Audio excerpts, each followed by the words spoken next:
Hi guys, it's Debbie J's Crafting Corner. Today I'm playing with the Betterpress of the month, and look at the lovely design on this plate. You get the plate and 3 separate sentiments. So we've got all the best, many things, and hello there. This is called Sentimental Mosaic. Now, I've seen some folks do some videos already on this, and I think it is just gorgeous. I've got an idea that I don't know if it's going to work. I'm going to try pulling out one of my panels that have been sitting in my stash for a bit. This one was made using some mica sprays. It's on some watercolor cardstock, so it is fairly heavy, but I don't know how the ink is going to do going over that lovely mica. So we're going to see how that's going to work out. If you haven't seen the Betterpress yet, this is basically what it looks like. You've got this platform here. You've got 3 shims so that you can do different thicknesses of the Betterpress special cardstock. You've got this. This is fabulous. This is a magnetic plate to go in. This is actually the chase and the platen, so that everything goes together like that. But this is going to, that magnetic is going to hold our Betterpress plate right in place on the magnet. Yeah, okay, as long as you don't dump the magnet out, so that when we place our cardstock on our platen chase, yeah, when we place that on there, it's going to hold it in place so that it doesn't get out of alignment. So what we're going to do now is we're going to tape this onto our piece here. I'm just using some of the Spellbinder's Best Ever Craft Tape, and I'm going to try to center it in around the A2 size. This is slightly larger than A2, and I'll probably need to trim it down a little bit. I'm going to go ahead and first off, we want it to be face up because this is where the ink is going to show, and because it's going to go over the entire thing, I'm actually going to do it this way. Adding a little tape, just a little circle of tape behind our paper is going to hold it in place for us to be able to do this. Okay, so now that's in place. Now I just need to add some ink. Stop recording.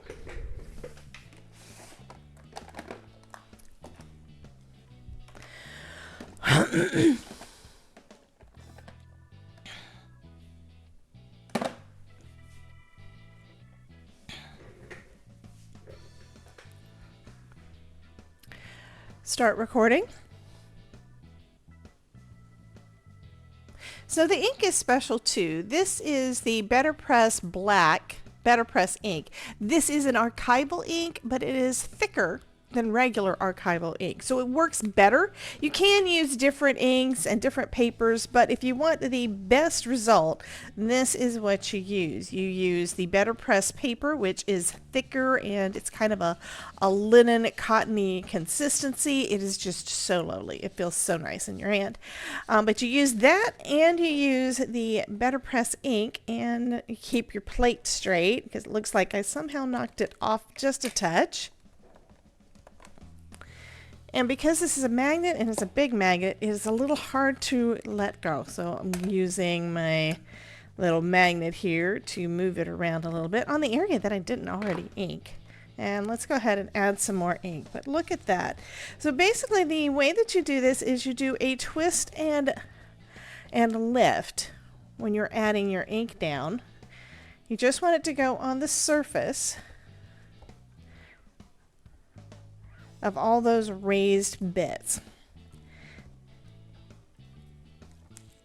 Okay, let's get that in place. And now I've got 2 pieces of tape holding it on there.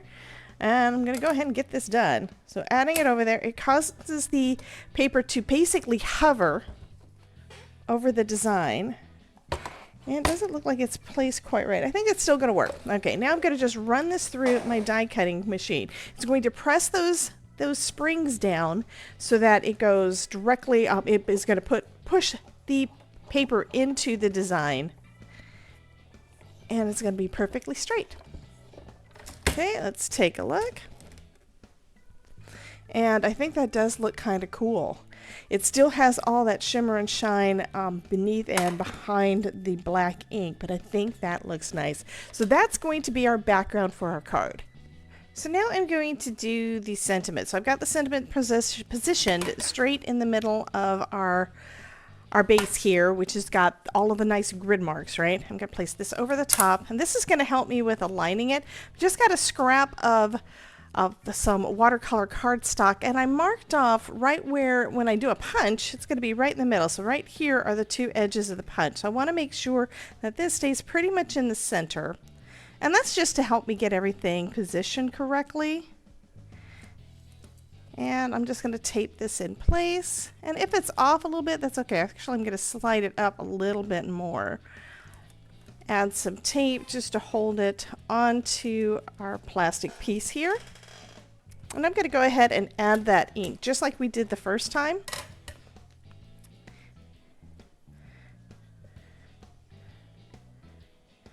Just twist and lift.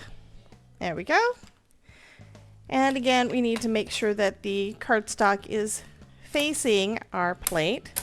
There we go. And now I'll just run that through my die cutting machine. There we go. And I'll just use the punch to punch it out.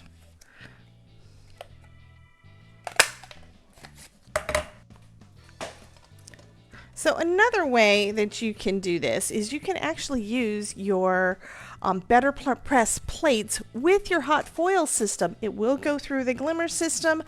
They recommend that you don't do the opposite, putting your glimmer plates through your Betterpress system, because the plates are a little bit thicker than the Betterpress plates. So I am going to do this on some, kind of want to do bright, so I'm going to do this on some just plain yellow cardstock that I've got in my stash, and using some red foil.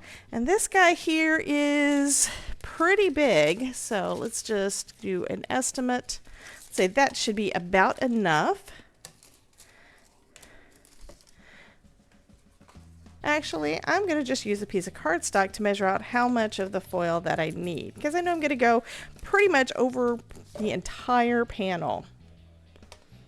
Also using my quick trimmer here to measure everything out and to help me with cutting that without the foil blowing all over the place. Okay, so I've already got this turned on and heating up. And it is a big plate, so I'm probably going to need to heat it twice. That's going to be the plan. So whenever you're doing any hot foil, you want to make sure you do shiny side facing away from the cardstock. Doesn't matter what kind of foiling you're doing, whether it is hot foiling or toner foiling or gel foiling, anything that you're adding foil to, you're going to want to make sure that the foil is going away from the cardstock.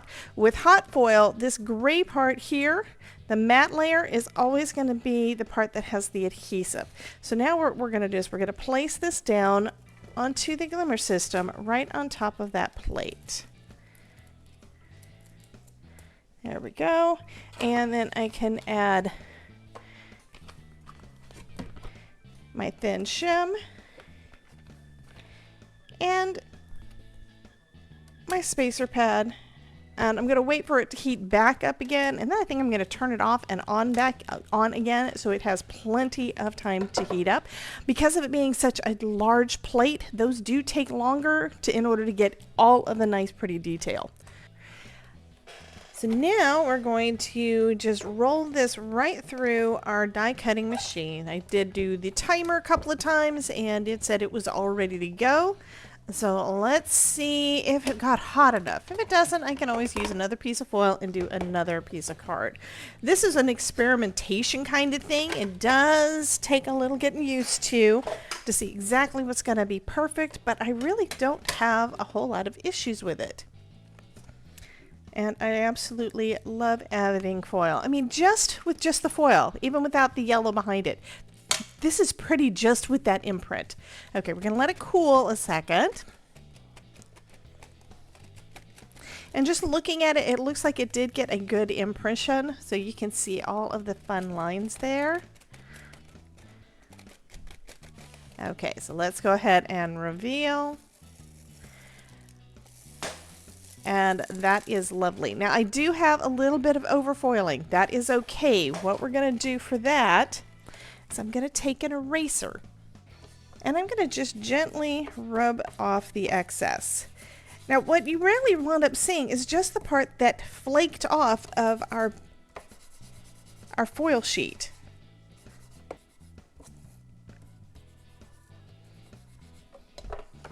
And there we go. So next I'm going to do the same thing, but I'm going to do the sentiment. So I'm going to be adding a little bit of foil onto a piece of white cardstock. I may decide to do yellow. I might need to do yellow. Anyway, I'm going to put some red foil on the cardstock with that same hello sentiment. So now I'm going to trim my panel down. What's really nice about these symmetrical designs, it's also kind of a pain, is that if you do it right, it's easy to get everything lined up perfect. I want my card panel to be 4 inches wide because it's a 4¼ inch card base, and I want a little bit of the card base to show behind it. So I'm lining up. This is a Creative Corner from Misty. So it's designed to go in the Misty, but it works great with my paper trimmer too. So I'm going to line that up with the corner up against this little guardrail thing here and line it up at 2 inches. And then I'm lining that up right in the center of the design. And this has an X basically to mark the spot. Now I'm going to trim it down there. So now I should be able to just trim everything almost perfect. Going this way, I also want to make sure that one is in the center, and this one's going to be 5 5¼ so I need it to be about 2 3/8, so trimming it a little bit further down. And then the other two sides I can just trim down and it should be perfectly centered. But you don't have to make it perfectly centered. I'm going to be on the safe side, just double check my measurements here to see that that is right where I want it. Because it should be right about here. I've got some lines drawn on here because my paper trimmer isn't quite the right size. And go right about here, and that'll bring us to 5¼ by 4. So there is my pretty card panel. I'm going to do the same thing with the one that I did using the Betterpress ink and that Mica Stain background. So lining it up with the center there, and I need this to be right at 2. And I'm going to tilt my card a little bit because it wasn't on there completely straight. There we go.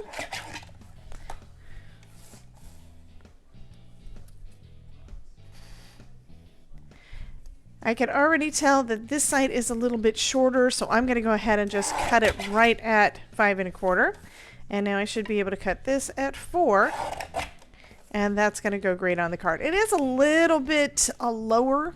It's not exactly center, but I think it's close enough. So I decided I wanted something more than just the sentiment. So what I did is I went into one of my binders. I've got a lot of extra die cuts because when I'm die cutting, I like to do a lot more. And I've got a bunch of flowers from a lot of different kits from Spellbinders. So anyway, you probably recognize some of them. I'm going to just, I've got it kind of arranged where I think I want it, and I'm going to just pick those up with some press and seal and put it to the side while I decide on what I want to go on the other. It's probably going to be about the same kind of design, but I'm not 100% sure. So that's one way to keep everything in place. So I've got some greenery, I've got some flowers, and I've got a lot of other things. So I could really use whatever I want. With this, I love that background and don't want to take anything really away from it, but I think having a few flowers is going to kind of make it just pop a little bit more. Okay, so now we're going to put together the cards. I'm putting some foam tape on the back of my 2 big Betterpress panels, and I'm putting those onto an A2 size top folding card base. So I'm going to make 2 cards pretty much the same. There we go. So we've got that nice matting layer all the way around. Do the same thing with the other one. And if you have trouble lining it up straight, always use a little bit of liquid glue on the back of your foam. That's going to give you a little bit of wiggle room and makes it a lot easier to be able to add it down.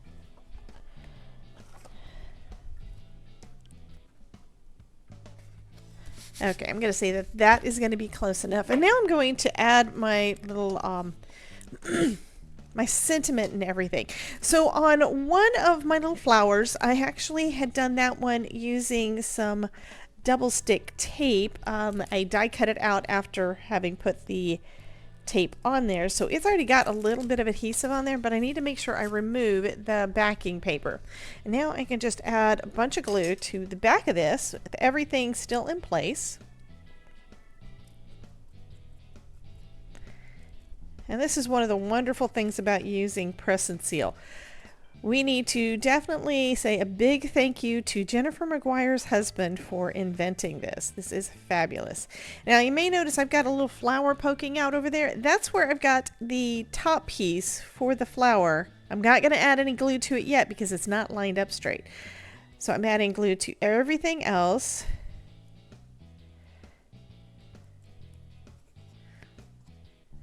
But not that one little flower piece there. Okay, now bring my card over. Let's flip this around. And I want my sentiment to be pretty much straight. I'm just using the press and seal to kind of give me an idea of where I want that. There we go. And I'm going to just press it down onto my card and let it dry. I did add another piece that is not glued down, that little red piece there that I do need to go back on there and finish gluing, but I'm going to let that sit for a minute while I do the other one. I'm going to do the same thing with this one.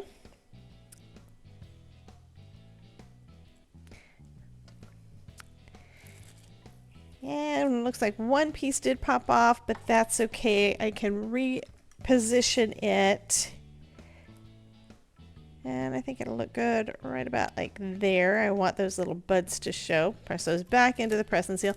And this too has got that release paper on those flowers. That was one time when I decided I'm not going to mess with the glue, so I had to try out this technique. It works great, but what I did see is that, first off, I don't like the double-sided tape that I used. I don't like that that one. I got a 3M one set from Amazon, and it's really too sticky, to be quite honest.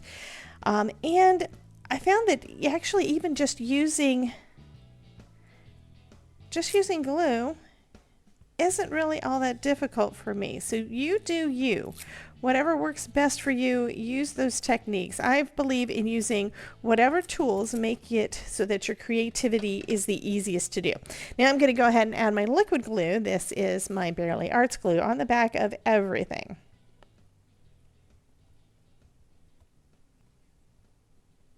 Okay, and now I can position this on top of my card.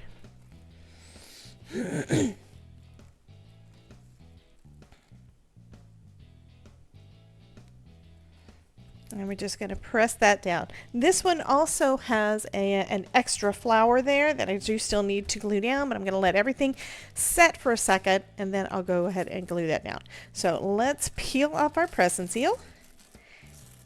And everything, pretty much everything just stays perfectly in place. We do have those two flowers, and it looks like there's one of the leaves that I didn't quite glue down enough, so I'll go ahead and add some glue to that one first.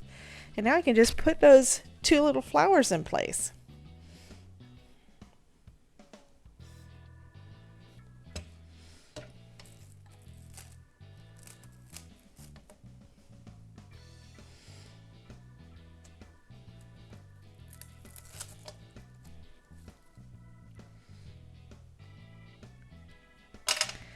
And there, our first card is done.